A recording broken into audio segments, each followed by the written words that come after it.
There, look at the donkey. She's got it. Set the hook.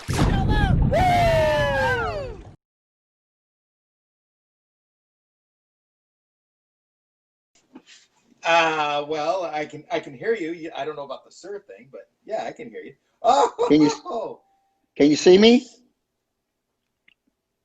I can see you. Okay, yes, this is Bobby's. I can. This is Bobby's focus frog. It's where you're going to get the focus this evening. So That as we got people coming on board, welcome. As I said, my name is Sieg Taylor. I'm coming to you live from the Emerald Coast here of Florida. And tonight we're going all the way to the big Lone Star State of Texas there.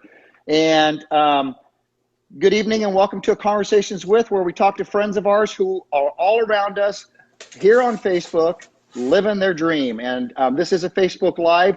And just want to let our guests know this is a G-rated show, Mr. Barrack. So just want to welcome my good friend, longtime good friend, Mr. it's Bobby fading out, Barrack. Sieg. Can you hear me? Hey, Stacy, come here and look at this connection. Hello, Bobby Barrack. Can you hear me? Bobby? It's okay. Yes, I can. Can you hear me? I can. See, it gets a little glitchy at times. That's living in the Well, stick. don't you live in the country there? Don't you live near the lake in the country in Texas? Yeah, I do live near the lake in the country in Texas. Yes, and about an hour ago, I was on the whitewater run back when Stacy said, "Hey, you know you got that thing with Sieg tonight." And dude, I ran so far down the Sulphur River, I think I was close to Oklahoma. And she called me up and she goes, "You know, Sieg's got that thing. You better. Where are you?" And I said, "I don't know." A good thing for GPS though. Good. Wonderful, wonderful. Well, welcome here. It's been a while since we had a chance to talk. Actually, we talked here last week, but what I mean by that is just have a good conversation. You probably don't remember, but the last time you and I were together, we were fishing on the California Delta, and I had my friend from New Zealand with us. Remember, he'd never caught a bass before? Yes. And Andrew. Yes, we did the Whopper Plopper thing. We did the Whopper Plopper thing. And Andrew, to this day, and Andrew is a fly fishing guide in New Zealand. He told me he's never been with a better guide, even himself. That's how much he likes you. And you know what? That coming from another guide, that's a great compliment. Absolutely, awesome. Absolutely. So here's where I want to get started, and I think it's appropriate. The only reason you're on here tonight live is because of your lovely bride. Tell us a little bit about your wife, Stacy, and when you met her and when you fell in love with her and when you got married. Can you hear me? Oh my gosh. I mean, do these guys really want to hear this? Absolutely, absolutely. Because she is the backbone. I know Deidre's the backbone of, I mean, I wouldn't be figuring this stuff out unless it was her. Okay. Hey, listen, you catch big fish because of her. Okay. She lets you go fishing. You know,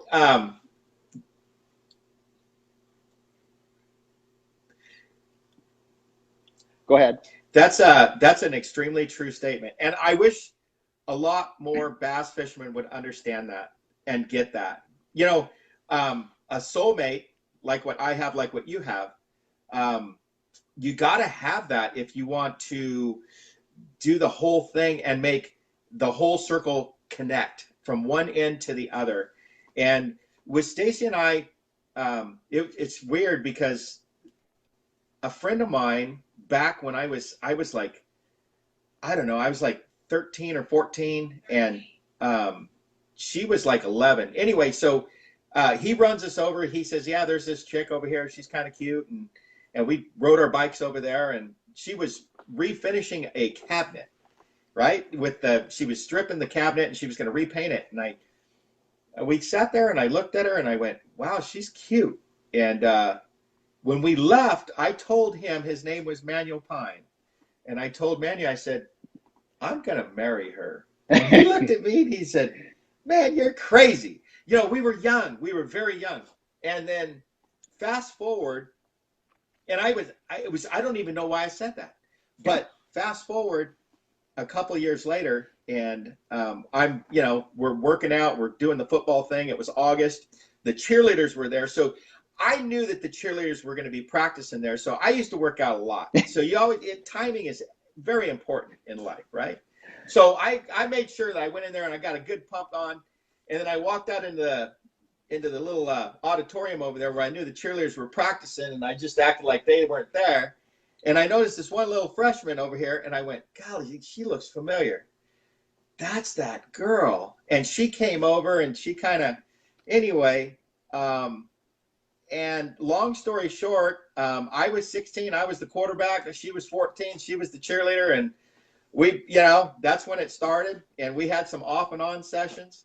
And like Stacey and I said, because the relationship, no matter who, whether it's your first love or your third love or ninth love or 10th love, there's certain things that you have to go through in life, in relationships. Yes. And, you're going to go through it with this person, or you're going to go through all those events with the same person. And so, like Stacey said, how many times we've been divorced? 3? We've been married 4 times, honey. We've been married 4 times.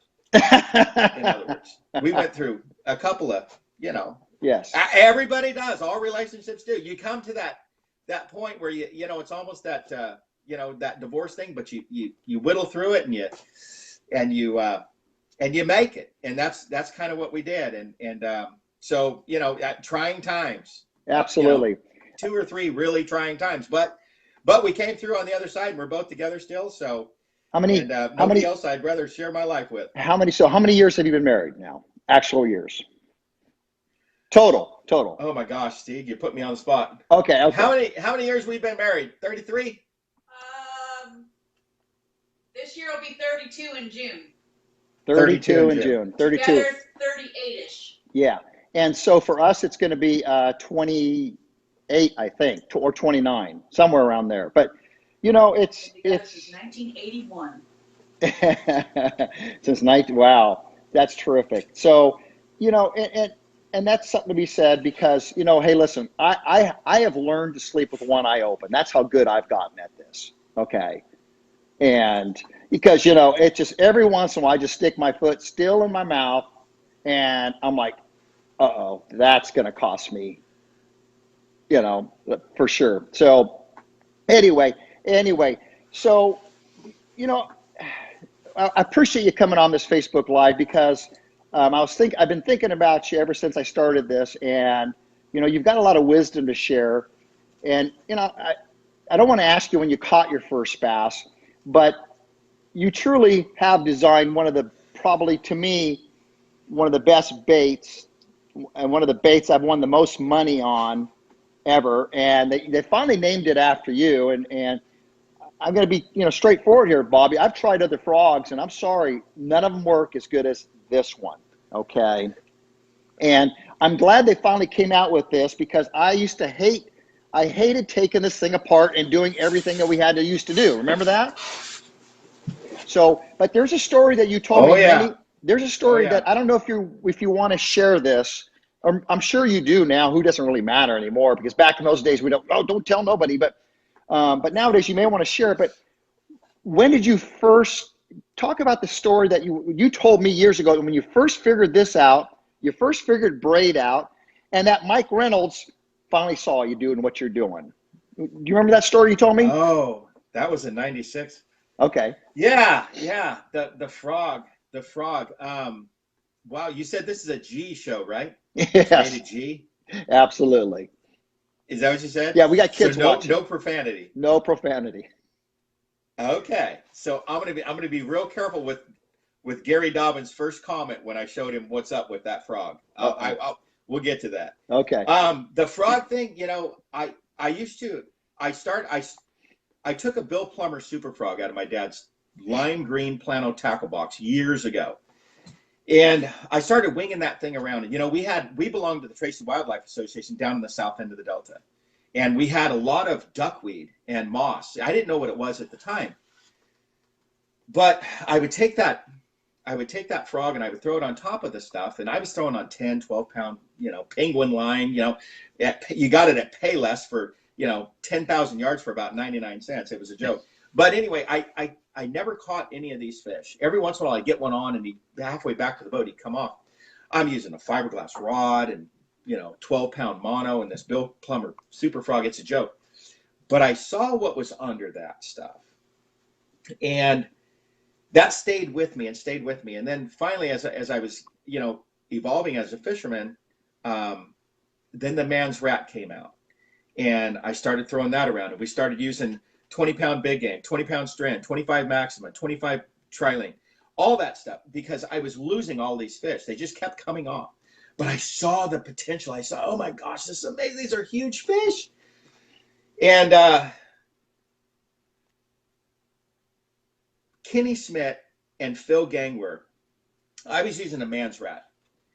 And Kenny Schmidt and Phil Gangwer, they said, hey, try this snag-proof frog.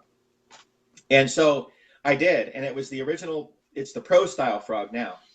And I started throwing that around, and I was getting a fair amount of bites with that too. And then a lot of the fish were coming off, and they kept coming off. Dobbins and I became team partners back in June of '90. And I said, I took him out and I showed him, I throw that frog on top of the raft. Oh, and they'd eat that thing. And he goes, dude, you ever figure out how to put them suckers in the boat? It's going to be Katie bar the door. But I could never land them. I could get them on. I could never land them. And then in 1993, Randy Dearman, who it's very cool because 2 months ago, I got to meet Randy Dearman and I told him this story. And in March of 93, Randy Dearman won a Bassmasters tournament on Sam Rayburn with this stuff called spider wire, this new age fishing line. And he was using 80 pound, and he won the tournament by a mile. And he was getting these 4-pounders, 6-pounders out of the buckbrush, out of the cypress trees. Nobody else could land these fish. Everybody could get the bites, but they couldn't land them. Dearman comes to the table with this space age line, and oh my gosh, that came out in Bassmaster magazine. And I think it was in the April issue or the May issue. And Greg Bryant and myself were fishing team tournaments at the time. And then me and Dobbins and Bryant. And I called Greg and I said, did you read that Bassmaster article? Did you see that line? I said, I think that might work on the frog.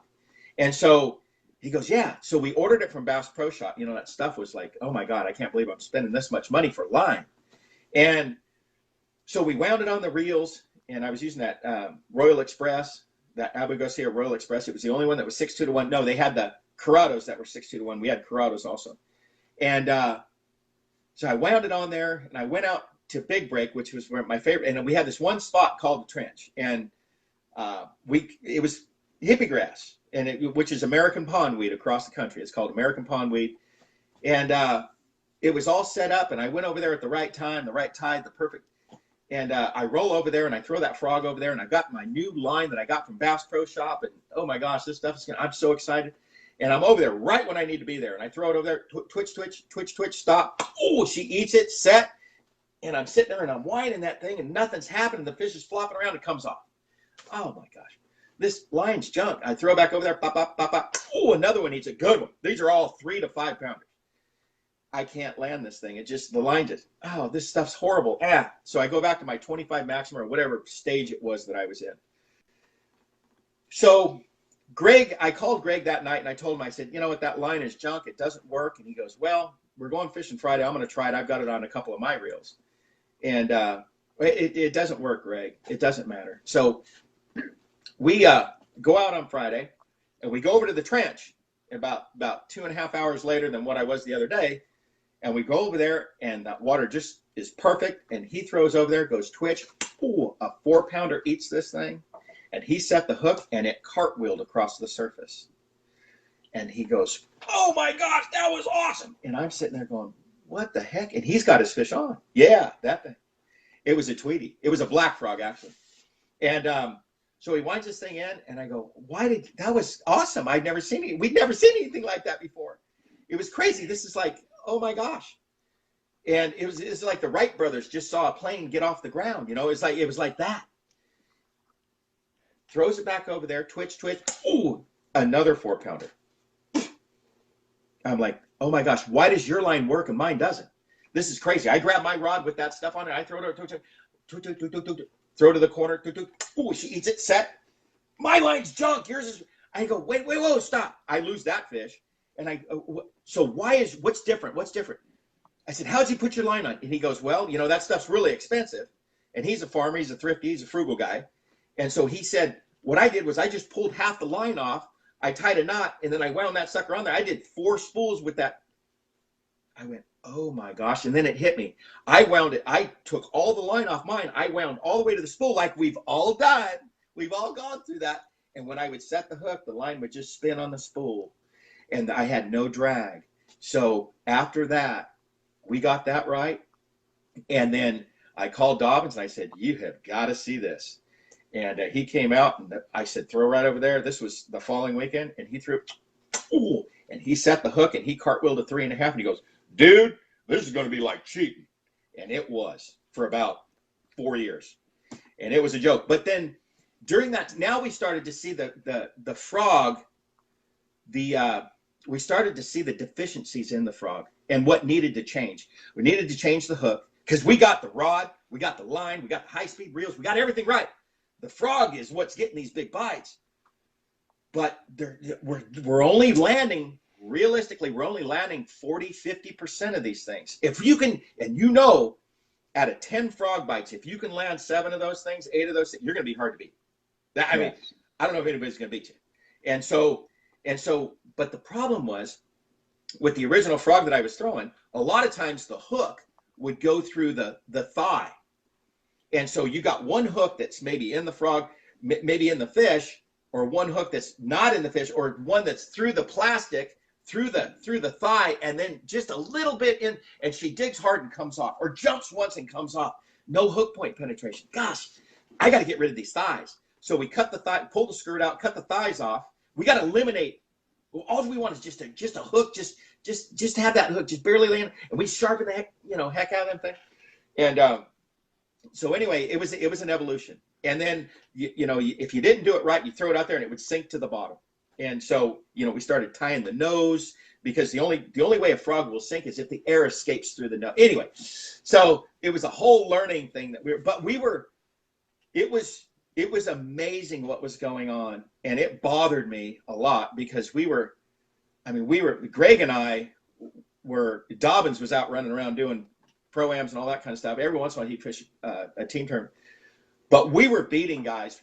We won one by almost 18 pounds. A 5-fish limit. We won one by almost 18 pounds on the California Delta, and our average margin of victory was usually 9 to 11 pounds. It was like we showed up to a gunfight with the 50 cal, and everybody else had a 177 caliber pellet gun, and it was that bad. And these guys that I knew forever started to avoid us, and they didn't think we were cheating. They knew we were cheating. Something's not right with these guys. All of them. Glebe wouldn't talk to you. Thomas wouldn't talk. Nobody would talk to us. They thought we were dirty. And I would call Gary at night and I go, dude, these guys are giving me screw those guys, dude. You just keep picking their wallet. You just stay with it, dude. Yeah. And we did. And then Mike Reynolds caught us, and then it was over. Yeah. Then it was game on. That was fun. It was cool. It was, but it lasted for about 4 years. It was amazing. That's great. And that's something that you can tuck away with and be proud about, because, well, a couple nuggets that I take away from that is, one is, and I don't care if this is fishing, business, or any other activity that you like to do, is that if you feel you're onto something, continue to fine-tune it. Continue to fine-tune it. You did that. You deserve that. You deserve those. You deserve those rewards that you got for about 4 years, because you were willing to do something that other people weren't willing to do. And when I'm consulting, excuse me, just real quick. I just got to make one more point after this. You're willing to do something that other people aren't willing to do. And when I'm consulting with businesses, That's exactly when they're on to something. I go, you follow that dream. That's your dream. You start whittling at it. If you believe that it can work. The other is the cheating part. Okay. Usually when people get really, really successful, like you did, you had that run, they start thinking you're dirty. Something's wrong. And what's interesting is you spent this last weekend in San Diego with a dear friend of mine that is a dear friend of yours, Don Iavino. And this goes back years. This goes back years, but I remember I started getting that on Clear Lake. Sieg Taylor has got to be cheating. Has got to be cheating. And of course, you kind of sit there and you get a little worried about that. And I remember Don staying at my house. You do. Don was staying at my house, and he gives off that Italian laugh, and he goes, whether they're talking good about you or bad about you, Sieg, at least they're talking about you. And, after that, it was like game on. I didn't even worry about that. So I apologize. Hey, we're going to take a real quick break here, Bobby. I'd like to do that right about now. Take a quick break. So when we come back, I want to start where you left off. Okay, so we'll be back in 2 and 2. Sounds good. All right. This works good. All you got to do is add water to it. Okay, we're back with Bobby, professional tournament angler, Bobby Barrack.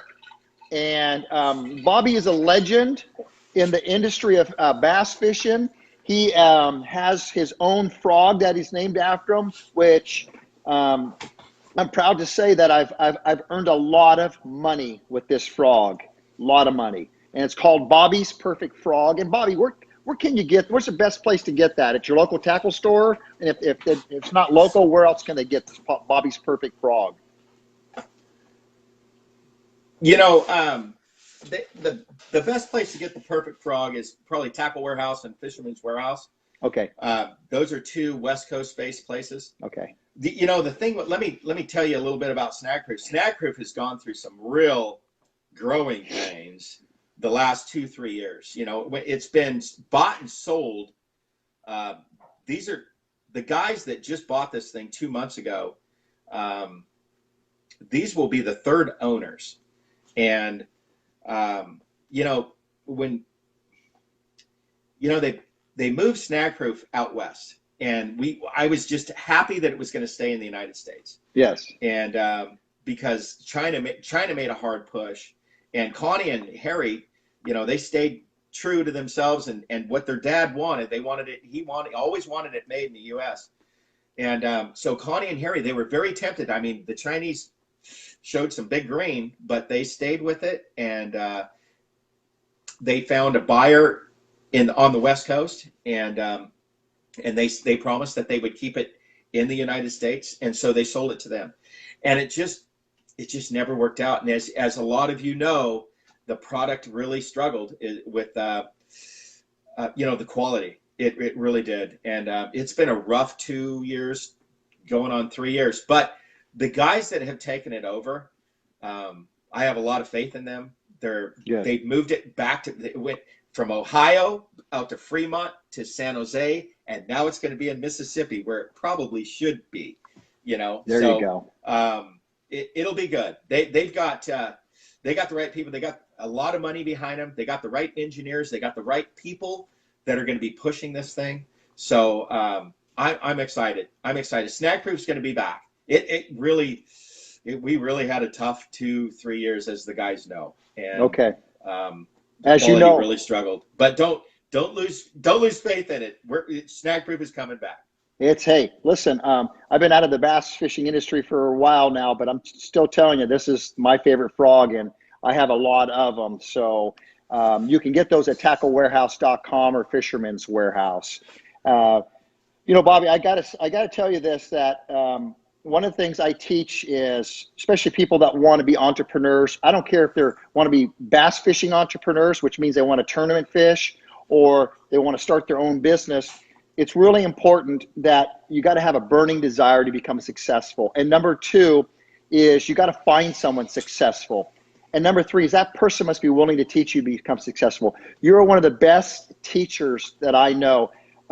When you and I first met, I don't know, you just gave me such inspiration because I had just started bass fishing in the mid 90s.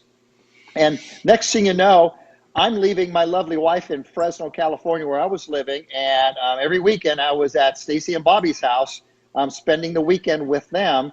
And I'm just, it's just great to have such an understanding wife to let me do that. But you taught me a lot. And this is so important because I'm trying to teach, I'm mentoring a young gentleman right now.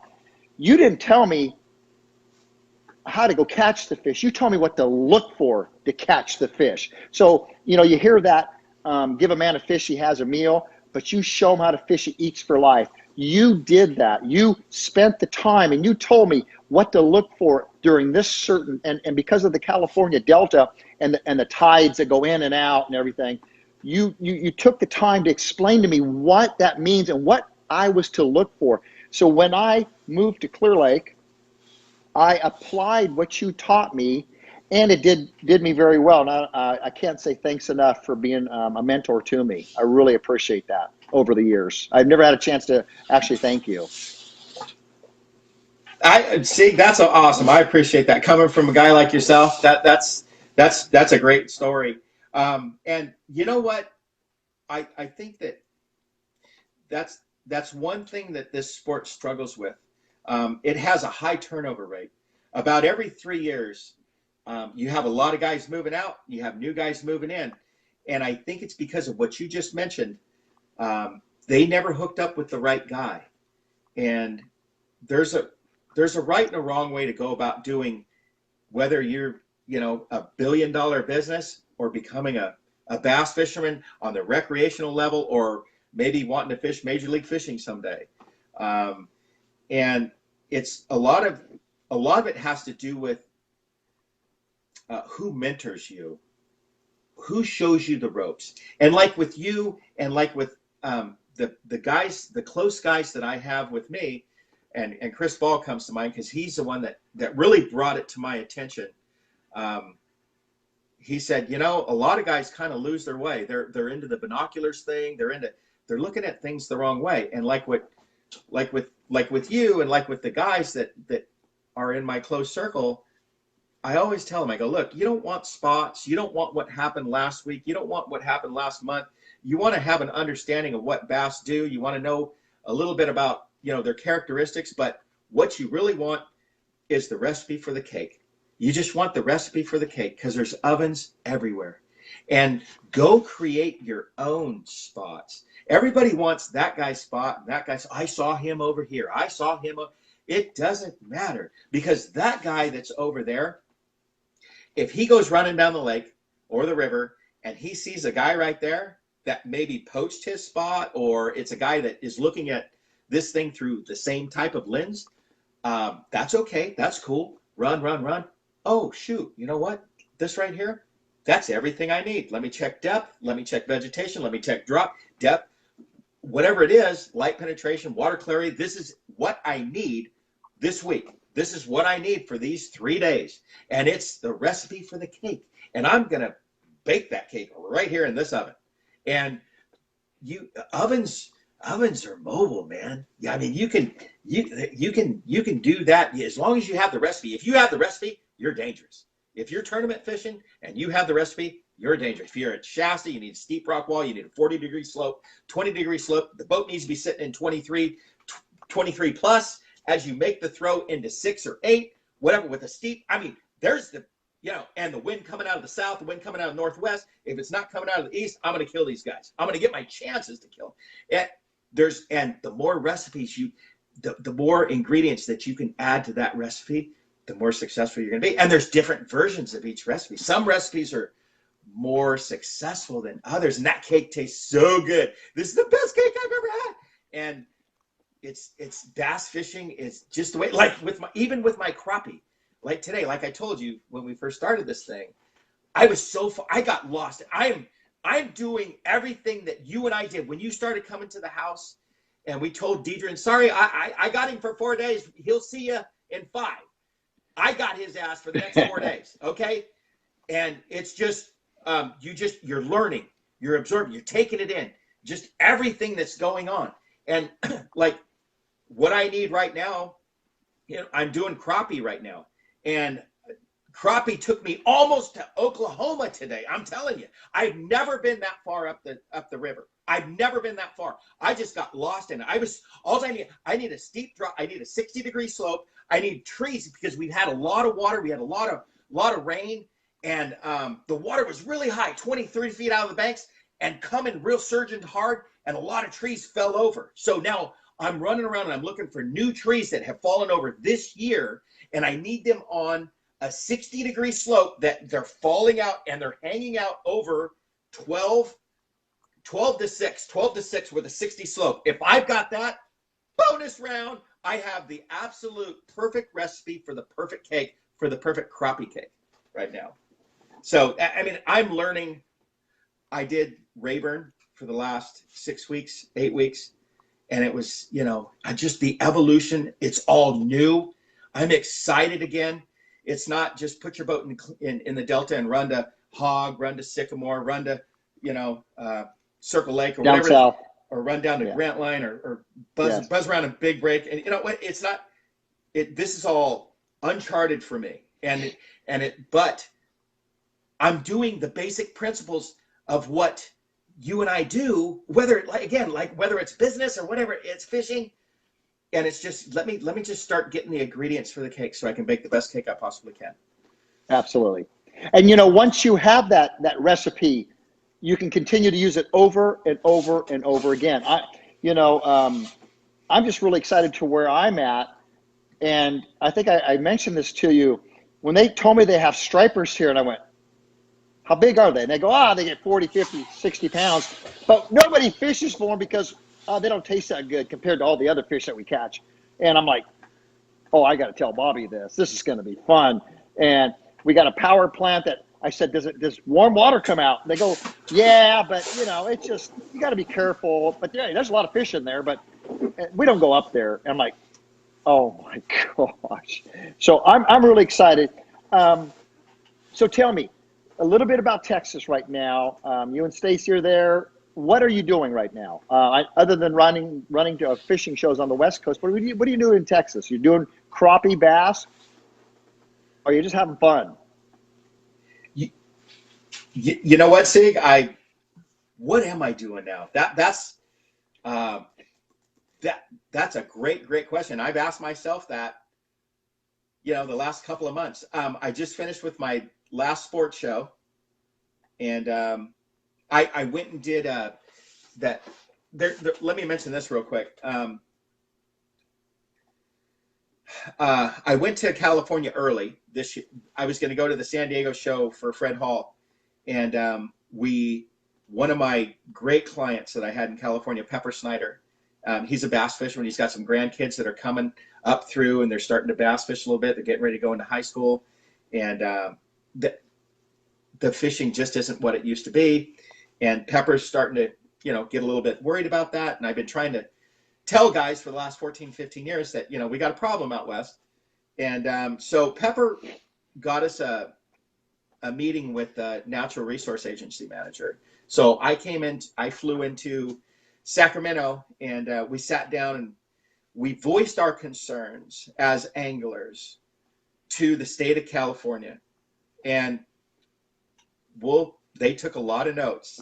So we'll see how that comes back. We'll see what happens. That's encouraging. But I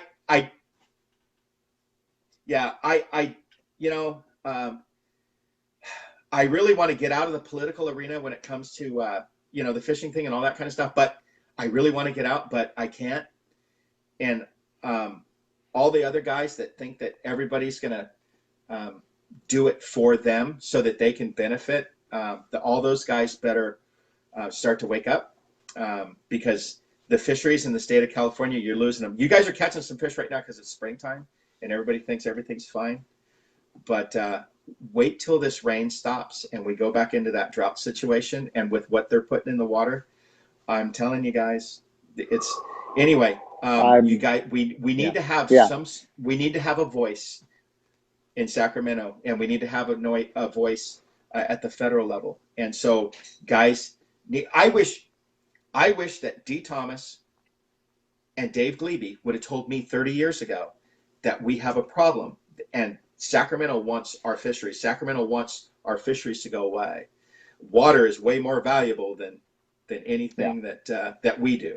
And I wish that they would have told us back then, and they didn't. But here we are right now. So, guys, this is your baby, and so band together. When NCGASA, if there's an organization that guys need to belong to, ncgasa.com.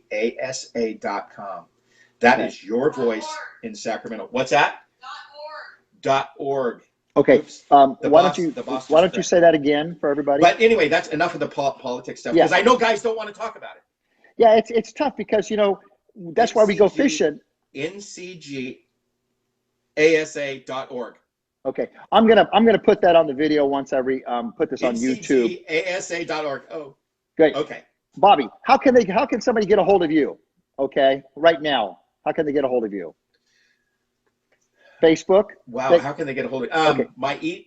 Facebook is good. My email is bobby@bobbybarrack.com. Bobby@bobbybarrack.com. You can get a hold of Bobby on Instagram at Bobby Barrack, YouTube Bobby Barrack's Bass Class, and thank you, Brianna. That's great. Oh, you gotta love Brianna for that.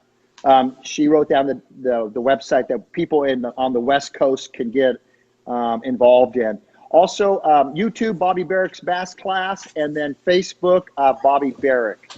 Okay, and I'll be putting this out on YouTube, and I'll have all that information available. And Bobby, you've given so many nuggets today. Is there another nugget you could give to somebody right now that's going, you know what? When I grow up, I want to be like that guy. Maybe become a professional tournament angler, a professional guide, one of the best, or just maybe apply something like we talked about to business. Do you have any nugget for anybody you want to add? I think the most important thing, I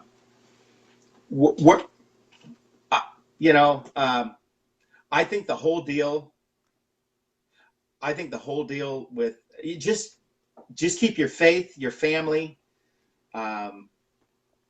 in between the lines. Yes. If you can live your life between the lines, I mean, like we're back here in Texas, and these people are the most amazing, the most awesome, the most true, the most real people that you're ever going to meet. And I'm related to most of them, and they're wonderful people. The kids are yes sir, no sir for the most part, and it's an amazing environment. And these people, I'm telling you what, if they stay right here, if it's wrong, it's over here. They don't go there. They stay right in here. They stay right in between those lines. And it may not seem like it today, but if you stay between those lines, whether it's bass fishing, business, your faith, your relationships, all that stuff, if you can stay in between those lines, it all will work out. Good things happen to great people. I mean, absolutely. If you, I believe that. Yeah, and you look at that guy, and you've known that guy for a long time, or you just met that particular person right there. And if you're a decent judge of character, you can tell, you know what? I bet good things happen to that. I could just feel what comes off of that particular person. Absolutely. And it's, I mean, nobody's perfect, of course, but golly, and in your fishing too, if you can just keep it real, and if somebody helps you out a little bit, give them credit for that. That's one of the other things with this sport is, guys are so me, and if somebody showed you how to tie a knot, when you're doing a deal like this right here, give that guy credit for that, showing you how to tie that knot. And be appreciative. Like Wendy Toshimar, she showed me how to tie that. Yeah, absolutely.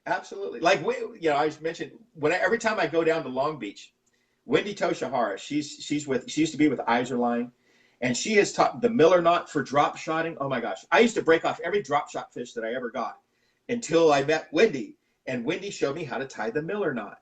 And I guess I did the Miller knot on one of my YouTube, and Miller got in touch with Wendy and said, he's doing it. He's missing one step, but I got to find out what that step is, because that knot, whatever it is that we're tying, it's a version of the Miller knot. It works. It works. So, you know, whenever, if you get a chance, if somebody puts you on a good spot, somebody puts you on a good fish or whatever it may be, you know, acknowledge that person. Absolutely. Absolutely. And I appreciate you taking the time and sharing your wisdom. I hope a lot of people that are watching this realize that it's life. It is about fishing. Just keep making a cast, and apply it to wherever area of your life that can benefit you and get you to where you're going. Listen, I appreciate you taking the time. I know it's getting late here on the Central Standard Time. I know you got some video shows you're doing tomorrow with people coming in. So, Bobby, I just want to say thanks again for being a mentor to me. Thanks again for being a friend, you and Stacy. We look forward. That we don't live that far apart. You know, here in Florida, you Texas, it's not that far.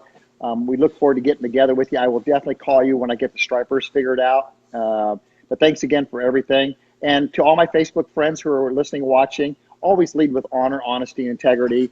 You know, sometimes always be living, striving, live for your dream, okay? Sometimes you got to fight for your dream. So what is your dream? If you have any questions for me, I can be found at sigtaylor.com. And again, Bobby, thank you very much for taking the time out. Peace. Go, everybody. Go in peace. Good night, Bobby. Okay, Sieg. Thanks a lot. It's great talking to you. Bye now.